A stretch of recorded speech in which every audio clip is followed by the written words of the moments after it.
Surat Al-Ikhlas diturunkan di Mekah dan ayat-ayat surah ini berjumlah 4 ayat.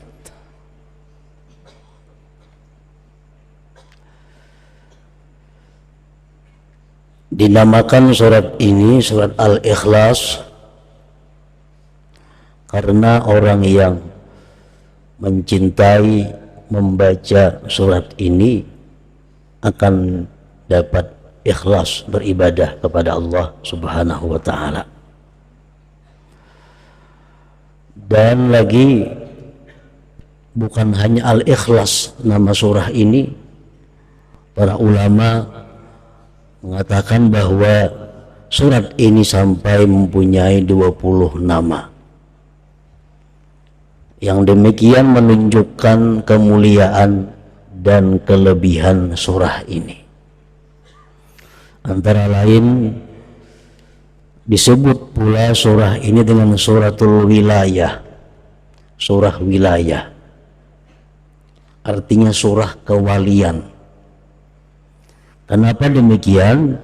Karena barang siapa mencintai ini surah dan mengekali membacanya, shara waliyan lillah, dia akan menjadi salah seorang walinya Allah Subhanahu wa ta'ala. Disebut pula surat ini suratul ma'rifah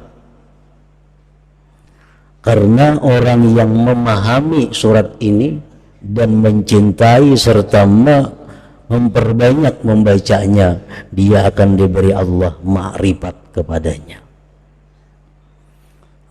Macam-macam nama surat ini yang menunjukkan kelebihannya. Nah, para muhibbin rahimakumullah, sangatlah banyak hadis-hadis dari Rasulullah sallallahu alaihi wasallam yang menggemarkan kita untuk membaca surat ini. Antara lain yang pertama sabda beliau sallallahu alaihi wasallam, ayajizu ahadukum an yaqra'a thulutsal Qur'an fi lailah, faqalu ayyuna yutiqu dzalik ya Rasulullah, faqala Allahul wahidus samad thulutsul Qur'an, akhrajahu Muslim. Sabda Rasulullah sallallahu alaihi wasallam, adakah tidak mampu salah seorang kalian membaca sepertiga Al-Quran pada malam hari? Ujar Nabi, mampulah ikam wahai sahabatku membaca sepertiga Al-Quran di malam hari. Ujar para sahabat, siapa nangkawa demikian wahai Rasulullah, kami kada sanggup. Rasulullah bersabda lagi, surat Qul huwallahu ahad ini adalah sepertiga Al-Quran. Artinya orang yang membaca 1 kali suratul Ikhlas ini, dia sama dengan orang yang membaca sepertiga Al-Quran pahalanya. Dalam arti pahala pokok. Ya, pahala tuh kayak gajian juga, ada gajian pokok, ada gajian tunjangan, macam-macam. Nah, jadi pahala pokok sama, cuma pahala bonusnya kadada. Kan setiap huruf Al-Quran 10 kebajikan, 2 huruf 20. Nah, kalau kita membaca sepertiga Al-Quran, berapa huruf? Itu bonusnya. Kalau pahala pokok kita baca surat Al-Ikhlas sama dengan pahala sepertiga Al-Quran. Yang kedua, Rasulullah sallallahu alaihi wasallam bersabda kepada seorang laki-laki. Seorang laki-laki ini imam di Masjid Quba. Nah, laki-laki ini jadi imam membaca surah hingga Qul huwallahu ahad.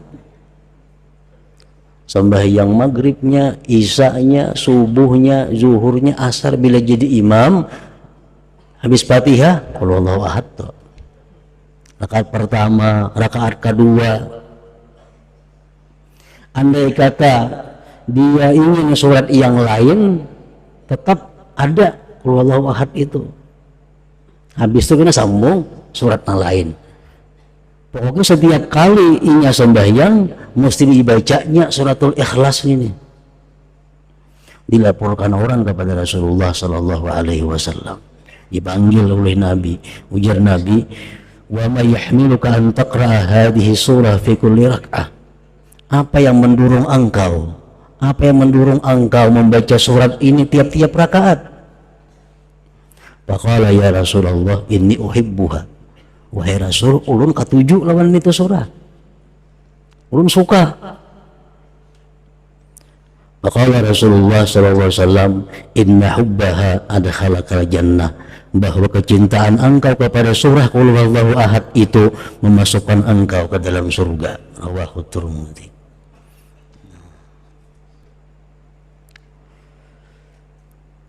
Dalam kitab tafsir Al-Qurtubi disebutkan ini satu dalil bahwa membaca qul huwallahu ahad itu pada tiap-tiap rakaat dibolehkan, kada makruh. Bisa kita sembahyang rakaat pertama qul huwallahu ahad, kedua itu pulang surahnya, atau rakaat pertama Fatihah qul huwallahu ahad sambung yang lain, yang kedua kayak itu pulang, itu kada makruh. Bahkan itu mempunyai fadilat yang besar kalau didasari kecintaan kita kepada membaca surat itu. Yang ketiga, Rasulullah sallallahu alaihi wasallam bersabda, "Man qara'a qul huwallahu ahad fi maradihi alladhi yamutu fihi lam yuftan fi qabrihi wa amina min dagtatil qabr wa hamalathu al malaikatu bi akuffiha hatta tujizahu min as-sirat ila al-jannah." Rawahu Abu Nuaim. Siapa, ujar Nabi kita, yang membaca qul huwallahu ahad pada waktu dia sakit garing, yang mana dia mati pada garing itu. Ini garingnya, bacanya qul huwallahu ahad sekali, garing aja berbulan-bulan mati akhirnya. Dia tidak akan difitnah di dalam kubur, artinya bisa menjawab munkar nakir, aman daripada himpitan kubur, aman daripada himpitan kubur, dan malaikat akan membawa dia melalui sirat sampai masuk ke dalam surga. Nah, ini keutamaan surat Ikhlas ini. Jadi bila kita garing baca qul huwallahu ahad sekali, andai kata kita kada sigar-sigar, mati akhirnya, mati dalam keberuntungan. Kita ingatakan kita siapakah kawan kita, keluarga kita yang sakit, suruh membaca suratul Ikhlas sekali. Andai katanya sigar, nah batal sudah. Karena menggaring baca bahasa pulang. Garing nang inya mati pada garing itu. Bi maradihil ladzi yamut.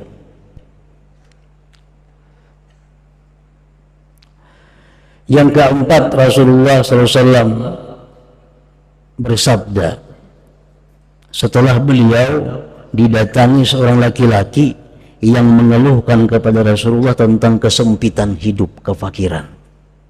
Ulunnya wahai Rasulullah, hidup ini fakir, rezeki sempit. Nah, apa Rasulullah menjawab? Ujar Nabi, "Idza dakhalta baitak fasallim in kana fihi ahad wa illam yakun fi ahad fasallim ala nafsik wa qra qul huwallahu ahad marratan wahidah." Bila engkau masuk rumah, ujar Nabi, di rumah itu ada orang, baca assalamualaikum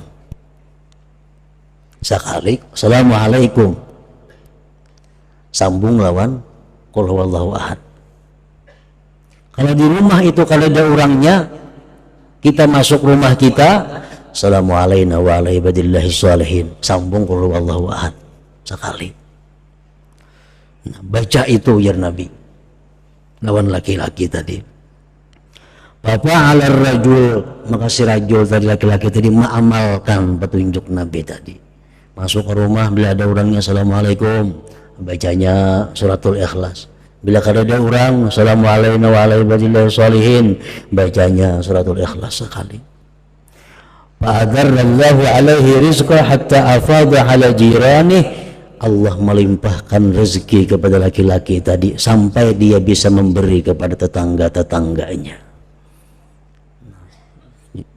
Jadi suratul Ikhlas mempunyai manfaat faidah baik dunia maupun akhirat.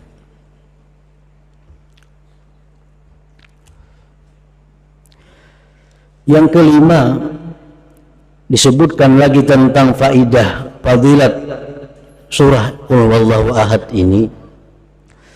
Annahu kana Jibril alaihi salam ma'ar Rasul alaihi salatu wassalam id aqbala Abu Dzar al-Ghifari faqala Jibril hadza Abu Dzar qad aqbal.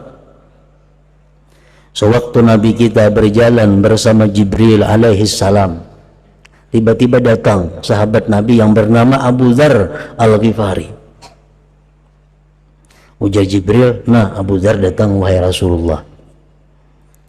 Ujar Nabi, awa ta'rifuna, ikang kenal kalawan Abu Dzar ini kok. Kan Jibril biasa kalau datang ke itu cuma Nabi urusannya.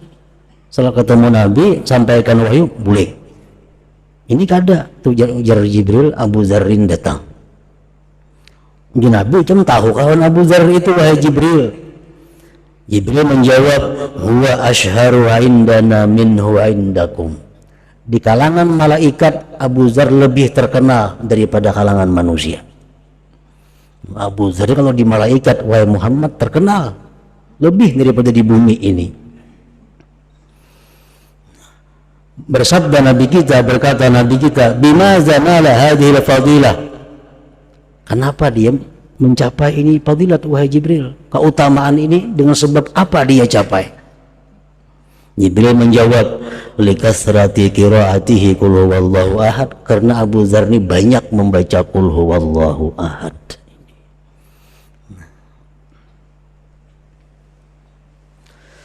Yang keenam, fadilat daripada suratul Ikhlas. Anas bin Malik meriwayatkan, kunna fi Tabuk, kami berada di Tabuk. Tabuk itu perjalanan 12 hari dari Madinah. Dihitung kilometer itu kurang lebih 560 kilometer dari Madinah. Nah, Rasulullah dan sahabat berperang di sana, perang Tabuk. Fatala'ati syamsu ma laha syu'a' wa diya wa ma ra'aynaha ala tilkal halah qattu qabla dhalik fa'ajiba kulluna. Suatu hari matahari terbit, tidak ada cahaya. Matahari itu terbit cuma kalas. Nah, kada kayak biasanya, kada pernah macam itu terbitnya matahari. Kami pun aneh, kenapa matahari jadi demikian? Fanazala Jibril wa qala inna Allah amara an yunazzala minal malaikat sab'una alfa malak fayusallu ala Muawiyah bin Muawiyah al-Laythi. Jibril turun mengatakan kepada Rasulullah SAW bahwa Allah memerintahkan 70.000 malaikat turun untuk menyembahyangkan jenazah Muawiyah bin Muawiyah al-Laythi, sahabat Rasulullah yang tinggal di Madinah. Muawiyah bin Muawiyah ini wafat di Madinah, malaikat diperintahkan 70.000 untuk ikut menyembahyangkannya. Nabi kita berkata kepada Jibril, bima balagha ma balag, dengan apa dia mencapai derajat itu wahai Jibril? Jibril menjawab, kana yuhibbu suratal Ikhlas, karena Muawiyah itu suka dengan surah Qul Huwallahu Ahad. Nah, jadi mencintai surah Qul Huwallahu Ahad, suka membaca surat Qul Huwallahu Ahad, ini akan menyelamatkan kita dunia dan akhirat.